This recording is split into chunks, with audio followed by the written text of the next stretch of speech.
ఈ రోజు సోమవారం భూపాలపల్లి నియోజకవర్గంలోని గణపురం మండలంలోని ధర్మారావుపేట, బుద్దారం, గణపురం గ్రామాలలో భూపాలపల్లి ఎమ్మెల్యే కండ్ర సత్యనారాయణరావు పర్యటించారు.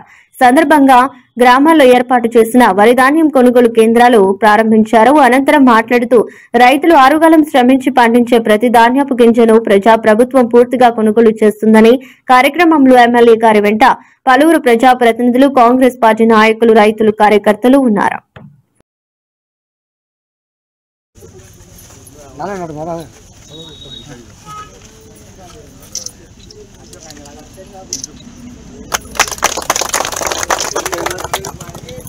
గణపురం మండల కేంద్రంలో బుద్దారము, గణపురంలో వడ్ల కొనుగోలు కేంద్రం ప్రారంభించడం జరిగింది. రైతు సోదరులకు వడ్ల కొనుగోలు కేంద్రాలు నడిపేటువంటి సంస్థకు డిఆర్డిఏ వారికి నేను ఒకటి విజ్ఞప్తి చేస్తున్నా. ఎందుకనంటే ప్రతి సంవత్సరం కూడా చెప్పడం కానీ ఆచరణలో అమలు చేయడంలో పూర్తిగా వైఫల్యం చెందుతున్నారు. డిఎం, సివిల్ సప్లై, డిఎస్ఓ, జిల్లా కలెక్టరు, జాయింట్ కలెక్టర్. అదేవిధంగా ఇక్కడ ఉన్నటువంటి ఒక మొన్న సమావేశం పెట్టాం.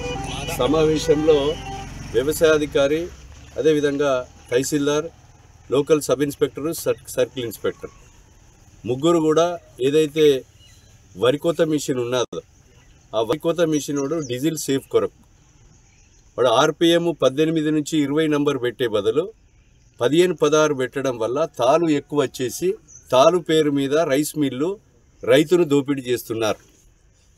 కనుక ఈరోజు వరికోత మిషన్ ఇంజనీర్లు తయారు చేశారు. కనుక 20 నంబర్ ఖచ్చితంగా ఉండేటట్టు రైతు ట్రాక్టర్ డ్రైవర్ సీట్ ఎక్కి నంబర్ చూసుకోవాలి. పాటించవలసిందిగా నియోజక మ్యాక్స్, గిక్స్, ఓడిఎస్ఎంఎస్ అన్ని నడుపుకోవాలి. కనుక దీన్ని అందరూ కూడా పాటించవలసిందిగా నేను కోరుతున్నాం. 40 కిలోల 650 గ్రాములు కాంటబెట్టాలి. రైత్ మ్యాచర్ తీసుకోవాలి.